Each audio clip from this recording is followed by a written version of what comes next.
जीवं दवं जिन्वरवसेन जननी दिव्यं देवेन्द्रविन्दवन्दं वन्दे तं सर्वदा शिरसा।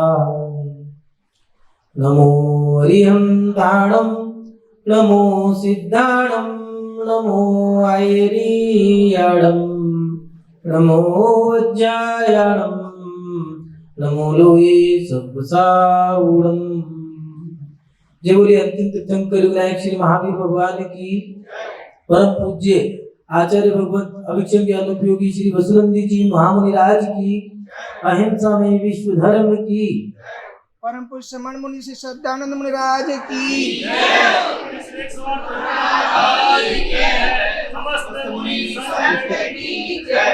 सभी उपस्थित धर्म प्रेमी पुण्य आत्मा श्रद्धालु एवं महानुभाव, संसार में जो कोई जीव माँ की गर्भ से निकल के इस संसार में उत्पन्न होता है तो पहले वे माँ की गोद में जाता है और उसको देख करके माँ को बड़ी प्रसन्नता होती है, आनंद आता है। और वही जीव जब वो संभालने लगता है, थोड़ा बड़ा होता है, कुछ समय बाद सब धर्मों में अलग अलग है, कई जगह 45 दिन बाद, कई जगह 15 दिन बाद ऐसे मंदिर ले जाकर के उसको भगवान के पास ले जाकर के ऐसे दिखाते हैं कि जैसे कि उसने पहले कर्म देखा है, संसार देख लिया है, भगवान को भी देखो और इनको देख करके आप लोग आप अपने जीवन में अपनी आत्मा का कल्याण जो करना है उस लक्ष्य को याद रखें। इस प्रकार भगवान के दर्शन कराते हैं और जैसे जैसे बड़ा होता जाता है तो माता पिता हाथ पकड़ करके उंगली पकड़ के उसको ले जाते हैं। मंदिर ले जाना, मंदिर की पौड़ी चढ़ाना, कुछ मुट्ठी में चावल देना तो बच्चे से चढ़वाना, ये एक जैन धर्म की बहुत बड़ी संस्कार है। छोटा सा बच्चा ही क्यों ना हो उसके अंदर ऐसी ही क्रिया करने की आदत माता पिता बचपन में ही डाल देते। कुछ लोग सामग्री तो चढ़वाते ही हैं, उसके साथ साथ मंदिर से लौटते समय गले में रुपया डालना, ये संस्कार जो हम डालते हैं बच्चों में, ये बहुत बड़ी चीज है। और वो बच्चा भी अभी प्रतिदिन बार बार माँ बाप माता पिता से चढ़ाने के लिए चावल भी मांगता है, गले में डालने के लिए, उस गुलक में डालने के लिए पैसा भी मांगता है। तो जब वो बड़ा हो जाता है तो वो भी यही क्रिया करता है। जब उसकी संतान होती है तो वो भी अपनी संतान को चावल चढ़ाना, गुल्लक में पैसा डालना, ये सिखाता है। कुछ लोग शादी के बाद जब अच्छे घरों में चले जाते हैं, जैसे कुछ लड़कियां हैं शादी हो गई है और ऐसे घर में चली गई है जहाँ पर पूजा पाठ रोज होता है, वो लोग माता पिता की जो क्रिया है उसको याद करते हैं, लेकिन हमने तो मंदिर जाना ही सीखा था, चावल चढ़ाना सीखा था, पूजा करना नहीं सीखा। अब शादी के बाद लोगों से कहते हैं सुनो हमें पूजा सिखा दो।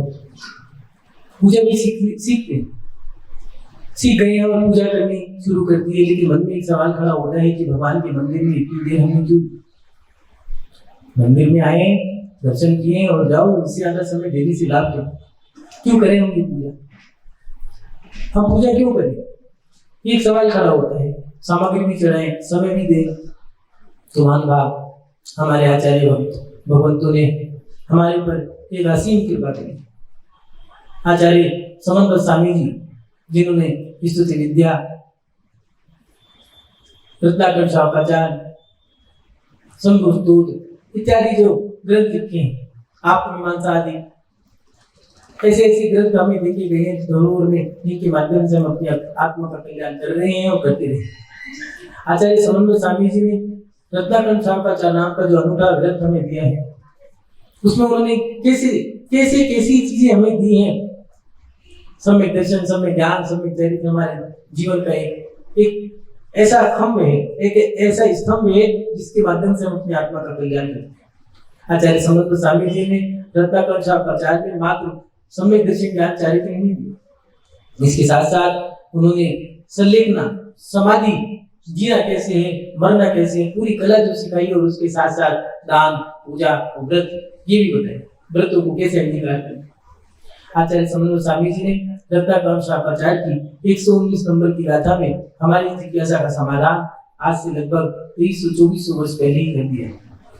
लंबी कदकाठी, घोर वर्ण, सिंह जैसी धार, राजाओं की सभा में विराजमान होकर के जो 6 महीने तक बाद युद्ध किया है उन्होंने, उसके माध्यम से आज जैन धर्म जो शीर्ष स्थान पर पहुंचाया, ये बहुत बड़ी हमारे पर अनुकंपा की है उन्होंने। आचार्य समन्वय स्वामी जी ने जिनसेन स्वामी जी ने चित्रचूड़ामणि कहा, ऐसे आचार्य समन्वय स्वामी जी की रत्नाकर शापाचार्य की इस गाथा के माध्यम से देखते हैं। देवादि देव चरणे परिचरणम सर्व दुख निर्हरणम कामदुहि कामदाहिनी परि चिनुयादादतो नित्यम।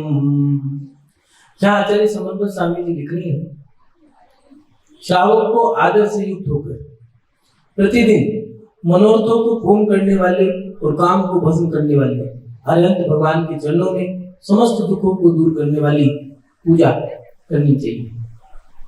हम थोड़ा देखें, हम समझें उनकी बात को। ये तो बात सच है कि आचार्यों ने लिखा तो बहुत कुछ है, लेकिन समझ में आ जाए और उसको हम समझ लें, और समझने के बाद पहले तो मान लें, जान लें और उसको मान भी लें, ये बहुत बड़ी बात है। संसार में बहुत सारे लोग ऐसे हैं जो जानते हैं लेकिन मानते नहीं, और कुछ लोग ऐसे हैं मानते हैं लेकिन जानते नहीं। बहुत ही मुट्ठी भर लोग हैं जो जानते हैं और मानते हैं। इस बात को भी हम समझें। आचार्य समन्वय स्वामी जी क्या लिख रहे हैं, वो लिख रहे हैं कि श्रावक को आदर से युक्त होकर भगवान की पूजा जो करनी है, आदर से युक्त हो। कुछ लोग मंदिर जाते हैं, माथे पे तिलक लगा होगा तो हमें नाश्ता पानी मिलेगा, नहीं तो नहीं मिलेगा, इसलिए चलो भैया उठाओ गाड़ी और चल दो मंदिर। मंदिर में जाकर के धूप लगा दिए और फटाफट वो तिलक लगा दिया है और तिलक लगा करके हो गया, चलो जल्दी से। और कुछ लोग तो ऐसे हैं कि चलो सुबह सारा काम कर लिया है, अब ये घर के भी हो गए, दुकान के भी हो गए, कोई ग्राहक नहीं है, शटर नीचे करा, चलो भगवान को दर्शन दे के आ जाए। करके नहीं, दर्शन दे करके आ जाए, वो भी हमारे दर्शन कर ले, हम भी हैं।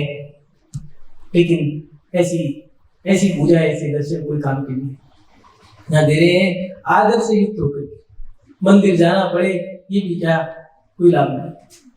मजबूरी में जाना पड़े, हमारे माता पिता नहीं तो वो सुनने को मिलेगा, नसीब कहीं का, नशेड़ी, या फिर ये घर के धरती का बोझ सूरज सर पे चढ़ाया है, मंदिर भी नहीं गया, ऐसे शब्द जो कहने को सुनने को मिलते हैं। और इसीलिए आचार्य समन्वय स्वामी जी दे रहे हैं, श्रावक को आदर से युक्त होकर सम्मान के साथ जो दिया है हमारे यहाँ, सुबह उठ करके प्रतिदिन सुबह नहा धो करके मंदिर की सामग्री हाथों में लेकर के सजा करके शुद्ध वस्त्र पहनकर नंगे पैर मंदिर जाना है। और उसके बाद आचार्य समन्वय स्वामी आगे लिख रहे हैं, प्रतिदिन जाना है। ऐसा नहीं आज चलेंगे, ठीक है अभी आज कोई काम धंधा है, चलो मंदिर ही हो जाए, ऐसा नहीं। मुंह उठाएगा और चलो भैया मंदिर चलो, उसकी क्रिया है निर्धारित है। सुबह उठकर कायर से करके जो व्यक्ति उठ गया है, अपना बोरिया बिस्तरा गोल कर लिया, जो कहावत है, उसके बाद नहा धोकर के शुद्ध वस्त्र पहनकर सामग्री सजा करके मंदिर जाना है। और मंदिर जाते हैं दिन प्रतिदिन जाना है, ऐसा नहीं जो मन में आए तब चलिए, उसका भी समय निर्धारित है। मंदिर जाने का जो समय है वो सुबह उठ करके पहले मंदिर की जो क्रिया, जो अभिषेक का समय है, उस समय जाना, वो मंदिर माना जाता है। बाकी तो औपचारिकताएं हैं, वो एक खाना पूर्ति वाली बात। जिस समय भगवान का अभिषेक होता है उस समय मंदिर जाना चाहिए। सभी धर्मों में ये प्रातःकाल मंदिर, पहले तो 9 बजे तो कपाट बंद हो जाए करते थे मंदिर, अब तो 12 बजे तक भी खुले गए। अब भैया अपना मंदिर है, अपनी भगवती है, मंदिर तो खोले, बंद कर दिया तो फिर मालिक को हटा देंगे। फिर अपनी चलती नहीं तो पहले तो 9 बजे कपाट बंद होता, फिर दोपहर को जो गद्दी है साथ है कि उस समय, नहीं तो शाम को कपाट खुलेगा, आरती हो गया। और अपन तो अब तो ये कि 12 बजे जाएंगे भैया, सारे काम निपट गए, खा लिया पी लिया, घूम लिया फिर लिया, सब कुछ कर लिया है, अब 12 बजे जाएंगे हम तो।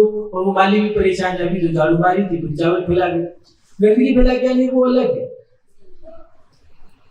यहाँ पर दे रहे हैं आदर से युक्त होकर के प्रतिदिन, ऐसा नहीं आज चलेंगे कल नहीं, रोज जाना है, प्रतिदिन जाना है। वो बूढ़ी महिला, सर्दी का समय है, ठंड ने जिसको जकड़ लिया है, बिस्तर पे बड़ी है, टकरा रही है, उससे पूछें कि क्या ये सच्ची की घटना बता रहे हैं। आज से जो 50-70 साल पहले जो घटना होती थी, उस समय वो महिला एक ही बात कहती है, कोई पूछे क्या हुआ, कुछ नहीं, श्वास खराब हो गया है, ज्यादा दर्द है, कुछ नहीं, दर्द नहीं, ठाकुर जी के दर्शन नहीं करे हैं, भगवान के मंदिर नहीं गई, आज का दिन कैसा होगा।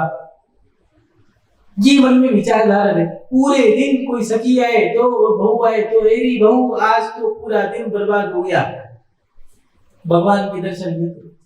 और आज का दिन निकल गया है, खटिया पे पड़े पड़े रो रहे हैं। आज का दिन तो निकल गया, कोई बात नहीं, कल प्रातः काल उठते ही सरकते सरकते घसीटते घसीटते जैसे रेंगते रेंगते जाए, लेकिन भगवान के ठाकुर जी के दर्शन करने चले गए हैं और अंदर गए, जाकर के धूप लगाई, आंखों से आंसू निकल गए कि भगवान तुम्हारे दर्शन नहीं मिले, क्या जीना। बस इतनी ही भगवान से गुहार कर रहे हैं कि तुम्हारे दर्शन नहीं मिले, क्या जीना, जीना भी कोई जीना है। रोने लग गए हैं और घर जाते जाते कहाँ वो रो गया पता ही नहीं। उस भक्ति से स्वास्थ्य ठीक कर लिया है तो क्या करें कि भगवान ज्यादा होगा, हमको गंदों तक लगा लिया, माथे पे लगाया, बुखार खा गया, कोई पता नहीं, कोई बीमारी नहीं, फिर वही ठीक। यहाँ दे रहे हैं कि श्रावक को आदर से प्रतिदिन, और फिर दे रहे हैं मनोरथों को पूर्ण करने वाले, जो मनोरथ पूर्ण करते हैं ऐसे भगवान की जो पूजा कर रहे हैं उनके लिए दे रहे हैं।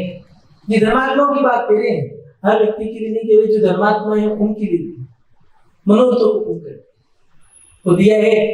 सेठ धनंजय करते थे पूजा, नहीं पुजारी ऐसा ना दूजा, पत्नी ने नौकर को भेजा, नागराज ने ढसा पौत्र को, पर ध्यान रहा प्रभु वीर का, पता नहीं तकदीर का। कैसा समय होगा। सेठ धनंजय आप सुनते हैं, नाम तो सुना ही होगा। ऐसे सेठ थे, भक्त थे भगवान के, पत्नी परेशान थी कि पूरे दिन मंदिर में बैठे रहते हैं भगवान भगवान, और आज बच्चे को जब सांप ने डस लिया है तो क्या कह रहे हैं कि काम करो, ये सेठ जी जो है, मेरा बच्चा चला गया और फिर भी नहीं आए, बच्चे को बचाने के लिए मंदिर भगवान के पास ऐसी भक्ति मिली नहीं चाहिए मुझे ऐसा पति, देखते हो कितनी शक्ति है उसकी, भगवान के अंदर क्या, उसके धर्म में कितनी शक्ति है। ले गई और ले जाकर के कहा मेरे बच्चे को ठीक करो, देखते हो तुम्हारा भगवान कैसे, मुझे मेरा बच्चा ठीक करके दो। और कहने लगे धनंजय कि ये भगवान आपकी भक्ति से तो 8 कर्म नष्ट होते हैं, ये तो सांप का जहर है, आपका नाम क्या ले, मात्र गंदो दक्षिण का है, कहाँ गया सांप का जहर पता नहीं चला, बच्चा होश में आ गया तो खड़े हो गया। मान भाग ये भगवान की भक्ति जो है वो पूजा, भगवान की भक्ति और भगवान की जो पूजा हम कर रहे हैं उसको करने से हमारे मनोरथ पूर्ण होते हैं। हम जो कर रहे हैं हमें जो मिल जाए, आज फोन आया अचानक और याद कर रहे थे, फोन उठा करके बोल दिया और आंखों में आंसू आ गए। एक बेटे ने या फिर एक माँ ने बेटे को याद किया और या बेटी को याद कर लिया है, होता है, बहुत सारी चीजें हमारे जीवन में घटित होती है। अचानक फोन आ गया है, फोन उठाया तो पता चला अरे ये क्या, मैं तो याद ही कर रही थी, तभी आंखें भर आई कि मैंने याद किया और तुमने फोन मिला लिया, ये हुआ कैसे। होता है बहुत बार, कई बार तो ऐसा होता है कि दरवाजे पे दस्तक देने वाला व्यक्ति वही है जिसको हम याद ही कर रहे थे, आंखों से आंसू भर आए खुशी के मारे। और ये क्या हुआ अचानक, ये तो एक बहुत बड़ा सरप्राइज हो गया हमारे, एक उपहार है कि कैसे हुआ हम नहीं जानते, लेकिन हमने जो भगवान की पूजा करी उसके माध्यम से जो हमें मिला है। कई बार ऐसा होता है कि बेटी की शादी करनी है, कुछ नहीं है, पैसा नहीं है, कैसे करें, और लड़की बेटी जो है वो भी कंधे से बड़ी हो गई है, उम्र हो गई है विवाह करने के लिए और पैसा चाहिए, कहाँ से लाए कोई भरोसा नहीं है। लेकिन अचानक ही कोई व्यक्ति आया और उसने कहा सुनो, एक लड़का मेरी नजर में है, तुम्हारी लड़की भी सियानी होगी, कहो तो शादी हो जाए, देख लो तुम। देखा, पसंद आ गया, चट मंगनी पट ब्याह, और कैसे होगा, सब हो जाएगा, कहाँ से आए पैसे, कहाँ से हुआ काम, कुछ भरोसा नहीं। ये क्या हुआ है, ये हमने जो पूजा करी थी उस पूजा करने से जो हमारे मनोरथ वो पूर्ण हो जाते। मान हमारे बिगड़े काम कैसे बनते हैं, भगवान की भक्ति करने से हमारे सब काम बनते हैं, हमारे मनोरथ भी पूर्ण होते हैं। मन की जो इच्छा है वो पूर्ण कैसे हो? भगवान की पूजा करने से। लेकिन बहुत लोग कहते हैं कि भगवान सुनता नहीं है, भगवान के पास जाने में कुछ मिलता नहीं। लेकिन तुम भी तो बताओ, भगवान के पास तुम गए कैसे? क्या ईमानदारी से गए? क्या सच्ची श्रद्धा, सच्ची भक्ति, समर्पण के साथ तुम गए भी हो या नहीं गए? खाली थे तो चले गए, बाकी नहीं गए। मन में आया तो चले गए, नहीं। दुख आया तो गए, बाकी नहीं। सुख में सुमिरन किया नहीं, दुख में किया क्यों याद? कहत कभी उस भक्त की कौन सुने तेरी याद। जब तुम्हारे पास दुख था तो तुमने भगवान की खूब पूजा की, पूरी भक्ति के साथ पूरी, बढ़िया से बढ़िया सामग्री भी चढ़ाने की इच्छा रही। ये भगवान हम बहुत गरीब हैं, जब अमीर हो जाएंगे, कुछ पैसा हो जाए, मैं तो खूब क्या करूं तुम्हारे लिए, बस मन में ऐसे ऐसे सपने सोचोगे भाई। तो क्या ईमानदारी से जब तुम बड़े हो गए, क्या तुमने वो सपनों को पूरा किया? जब तो गरीब थे तो मन में इच्छा थी कि मंदिर बनवाएंगे, हम भगवान की वेदी सजाएंगे, हम ये करेंगे, हम वो करेंगे, हम पूजा ऐसे करेंगे। लेकिन क्या सोचो, विचार करो कि आज जब तुम कुछ भी नहीं थे, मात्र 100 रुपए कमाने वाला एक व्यक्ति, 5 जने खाते, और आज 5 जने कमा रहे हैं, फिर भी तुम्हारी थाली में है तो वही कंकड़ी, वही टूटे फूटे चावल, वही सड़ी हुई सामग्री, वही लोहे की थाली। क्या तुमने ईमानदारी से उन चीजों को ठीक किया है? नहीं किया। ये तो छल हो गया, ये तो कपट है, ये तो मायाचारी होगी। नहीं, हमें अगर भगवान की भक्ति करनी है तो पूरी श्रद्धा के साथ, समर्पण के साथ करना। आचार्य कुमकुम स्वामी जी ने दिया है, जिन्हें भगवान को भक्ति पूर्वक एक बार नमस्कार करने से मोक्ष की प्राप्ति होती है।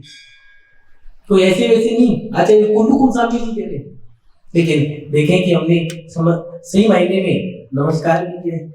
आज हर व्यक्ति चाहता है चमत्कार हो, चमत्कार हो, चमत्कार हो, लेकिन चमत्कार के लिए नमस्कार की भी तो जरूरत है।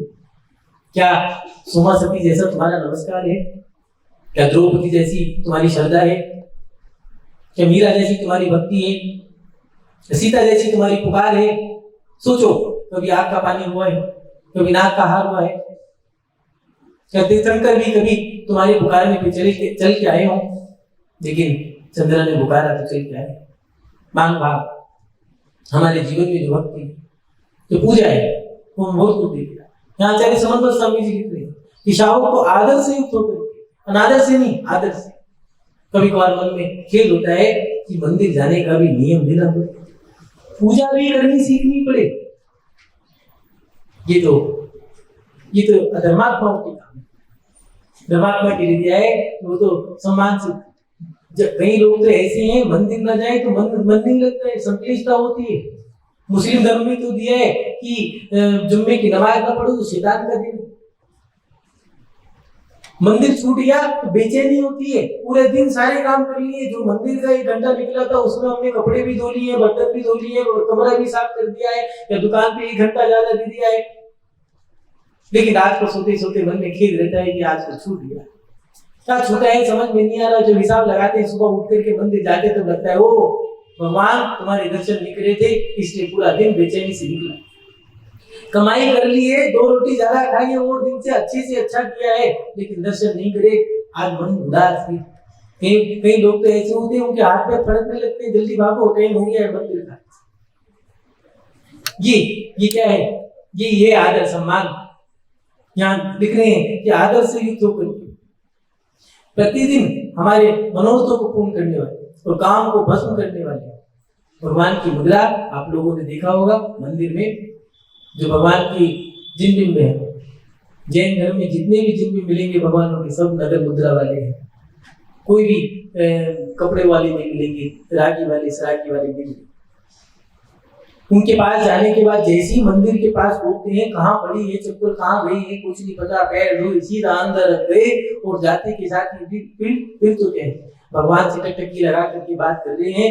कुछ नहीं दिख रहा है, क्या गर्मी क्या सर्दी कोई मतलब नहीं है। कभी कभार तो उदाहरण से क्यों किताबों को उदाहरण दे तुम्हें, सर्दी के समय में 0 डिग्री टेम्परेचर होता है, और उस समय में लोग मात्र छन्ना से तो कपड़ा है, धोती और दुपट्टा, उस धोती दुपट्टे में पूजा करते हैं। कहाँ से आई ये शक्ति? एक व्यक्ति सर पे टोपी, टोपी पे टोपी, कनपट्टी, मंकी कैप, उसके बाद गले में पट्टी, हाथों में ग्लव्स, नीचे बनियान, अमूल की बनियान, उसके ऊपर शर्ट, उसके ऊपर टी शर्ट, उसके ऊपर शर्ट, उसके ऊपर जैकेट, जैकेट पे उसके ऊपर कोट, नीचे पैंट, नीचे पजामी, पजामी पे पजामी, गरम पजामी, अमूल की पजामी, उसके ऊपर पैंट, पंजों में जुराब, जुराब पे जुराब, जुराब के जुराब पहनने के ऊपर जूता, और फिर भी कह रहे ठंड बहुत है। हाथ में चाय का गिलास है, मुंह में गरम गरम पकोड़ा है मिर्च का, और फिर भी कह रहे ठंड बहुत है। और वो व्यक्ति भगवान का अभिषेक कर रहा है, नंगा बदन, माथ एक धोती है, दुपट्टा है, ठंडा ठंडा फर्श, कड़ाके की ठंड पड़ रही है, संगमरमर के पत्थर पे नंगे पैर खड़ा होकर के फिर भी भगवान की पूजा कर रहा है। कहाँ से आई इसे? भगवान के दर्शन करते के साथ ही कोई विकार नहीं, किसी भी प्रकार के अंदर वासना हो, लेकिन भगवान के सामने खड़े होकर किसी भी व्यक्ति के अंदर वासना नहीं। यहाँ दे रहे हैं कि काम को भस्म करने वाले अरहंत भगवान के चरणों में समस्त दुखों को दूर करने वाली पूजा करनी, समस्त दुखों को दूर। तो देखो राजा श्रेणी के समय की जो घटना है, राजगृह में राजा श्रेणी रह रहे, श्रावस्ती नगरी है, उन्हीं के नगर में नागदत्त सेठ और भगदत्ता सेठानी दोनों के दोनों अपना जीवन जी रहे हैं, धर्मात्मा है। और सेठ जी थोड़े मायाचारी करने वाले, महिलाओं में तो होती है, यहाँ सेठ जी भी थोड़े मायाचारी करने वाले रहे, और उनको ये रहता है कि मैं दिखाऊं कि लोग मुझे देखें, अच्छे से अच्छा दिखाने की कोशिश करती, अंदर से कैसे भी हो, बाहर से कोशिश करते कि मैं अच्छे से अच्छा करूं। और आज समाई करने बैठ गए हैं, और ये दीपक रखती है कि सेठानी मुझे धर्मात्मा ही माने, मेरी इमेज खराब ना हो, मेरी सामर्थ्य नहीं है कोई बात नहीं, लेकिन मुझे दिखाना अपनी सामर्थ्य से भी ज्यादा है। और आज सेठ जी ने पहले यही होता है समाई करने का तरीका, तो यही है, मुट्ठी बंद करके या चुटिया बांध करके या दुपट्टे में गांठ मार दी है, चलो जब तक ये नहीं खुलेगी तब तक समाई करेगी, ऐसे नियम ले लेते। और आज सेठ जी ने नियम ले लिया है कि मैं जब तक ये दीपक नहीं बुझेगा तब तक समाई करूंगा। ठीक, तेल का दीपक थोड़ा जल्दी जल जाता है दूध करके, और दीपक घी का जो दीपक है वो लगभग आधा पौना घंटा जलते हैं, लेकिन वो भी दीपक हो तुम्हारे तरह नहीं, वो छोटे छोटे ऐसी चीज दिलाती है, उसमें उंगली डालो तो घी बाहर, उंगली अंदर, और उंगली निकाल लो तो घी अंदर उंगली बाहर। कई जगह ऐसे आने लगे हैं दीपक शुरू होने से पहले खत्म हो जाता है। तो दीपक भी दीपक दिया है जिसकी आकृति इतनी दी है। और अब दुनिया का दर में हर तरह की चीज नई नई बदल गई है, टेक्नोलॉजी आ गई है। ऐसा दीपक कई बार तो ऐसा होता है मंदिर में अभिषेक करते समय उसमें पानी डालें तो पानी का दिखता नहीं है, शांति धारा करें तो पानी का कलशिया देखे तो दिखती नहीं है, इतनी छोटी सी आकृति, इतनी छोटी सी, उसमें पानी इतना से, और वो ज्यादा डालने तो भी एक कम डाल खत्म होता है। ठीक है भैया, पानी भी सजा के रख लो। ऐसे ही सेठ जी ने नियम दे दिया है कि आज दीपक का जब तक ये दीपक जलता रहेगा तब तक समय करूंगा, और सेठ जी समय कर रहे हैं। गर्मी है, तपती गर्मी है, 48 मिनट की समय हो जाएगी, ठीक है, समय कर रहे हैं, बड़ा मन लग गया। और सेठानी आई, इतना धर्म करते हैं मेरे पति, मैं पति का पति, पत्नी का पति जो है वो अच्छा हो, उसके लिए सबसे बड़ी खुशी की बात है। कुछ लोग ऐसे हैं जो गुटखा, नशा, शराब वगैरह पीते हैं, ये पत्नियों के लिए ये अभिशाप है।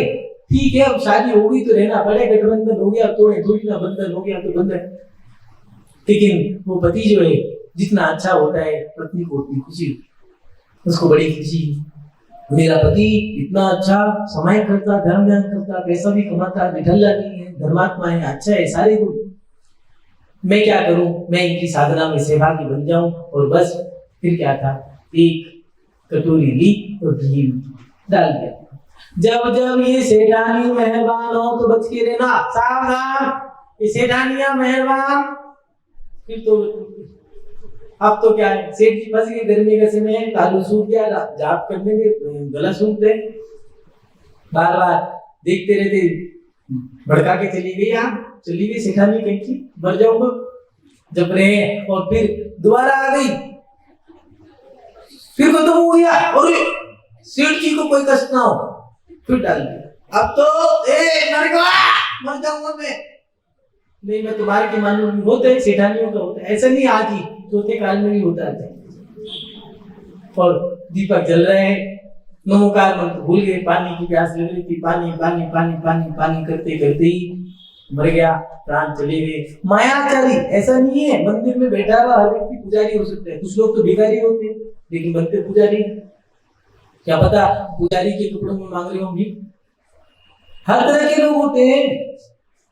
तो वहां पर जब वो प्राण त्याग दे तो अपनी आंगन में बावड़ी जो थी उसी बावड़ी में जाकर के मेंढक बन गया। जब सेठानी कपड़े धोने जाती तो उसके ऊपर उछल के आया और बार बार आता, जाति स्मरण हो गया। और मुनि सूरत जो साधु थे, महाव्रत सूरत नाम के मुनि, उनसे पूछा कि ऐसा क्यों है, कोई मेरा इष्ट है क्या है? तो उन्होंने सारी घटना बता दी और वो जान गई कि मेरा पति था, जाति स्मरण हो गया है। तो कहने लगी सुनो, मुनि महाराज ने बताया संबोधन करोगी तो ठीक हो जाएगा, गति सुधर जाएगी। संबोधन किया, सुनो मायाचारी से मर करके तुम मेंढक हो गए हो, एक काम करो, जाति स्मरण हो गया तुम सब जान गए, पास में ही लाचर पर्वत पर महावीर स्वामी का समोसिरण आया है, वहां जाकर के अपनी आत्मा का कल्याण करो। तो जानते हो वो आत्मा का कल्याण करने के लिए जैसे ही विपुलाचल पर्वत पर जाने लगा तो जाके मुंह में एक पापड़ी दबा करके जा रहा है कमल की भगवान के पास, खाली हाथ ना जाऊं। इधर राजा सैनिक और इधर मेंढक दोनों जा रहे हैं, हाथी के पैर के नीचे आके मर गया। और सब जानते मर के देव बना। और देव बनने के बाद तो राजा सैनिक ने पूछा ये देव जो है ये कुछ अलग ही है, इसके मुकुट में मेंढक का चिन्ह है। गंधर्व परमेश ने बताया कि भक्ति के भावों से, पूजा के भावों से मरा है, इसलिए ये मेंढक का जीव देव बन गया। मान भाव सोचे, विचार करें, क्या हमारे जीवन में ऐसी भक्ति हो पा रही है?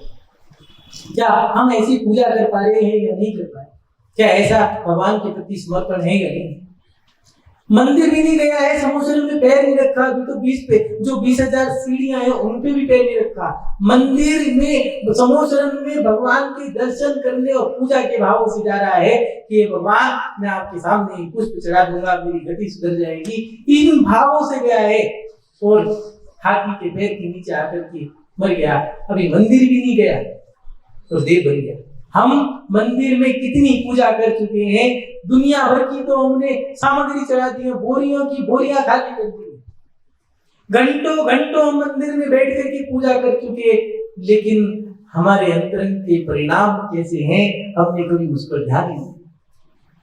पूजा क्यों करें ये तर्क करते हैं आज के समय के लोग। अरे भैया तुम्हें जो सामग्री मिल रही है, जो तुम पहले भीख मांगते थे, तुम्हें मकान मिला, मकान से दुकान मिली, दुकान के साथ तुम्हारी जो पूजा प्रतिष्ठा खाती है, ये सब चीज तुम्हें भगवान की पूजा करने से, ये जो तुम पढ़ लिख करके बड़े बने हो, नौकरी लगी है, ये तुम्हें जो शादी भी हुई है, तुम्हारी पत्नी मिली है, बच्चे हुए हैं, ये परिवार जो बसा है तुम्हारा, ये तुम्हारे पुण्य से बना। और ये पुण्य कहां से आया? तो पुण्य की बाजार में नहीं मिलता है, ये किसी बाजार में, किसी मार्केट में, किसी दुकान पर जाकर के पुण्य नहीं मिलता। पुण्य अपने पुरुषार्थ से मिलता है, पुण्य भगवान की पूजा करने से मिलता है।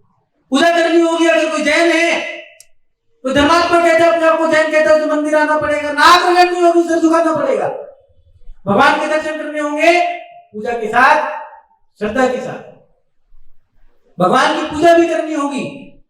क्यों? क्योंकि अगर आत्मा का कल्याण करना है तो पूजा करनी होगी।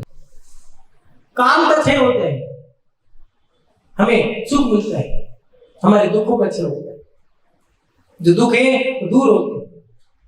आज के समय में लोगों को मंदिर जाने का भी नियम देना पड़ता है, तो कभी कभार तो शर्म आती है और मन में एक जिज्ञासा आती है कि हे भगवान हम कहाँ फंस गए।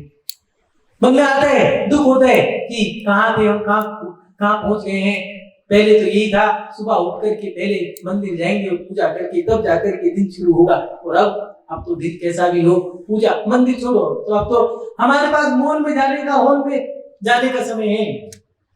हम व्हाट्सएप चला सकते हैं, 2-3 घंटे मोबाइल चला सकते हैं, बढ़िया से बढ़िया मोबाइल पे पैसा खर्च कर सकते हैं।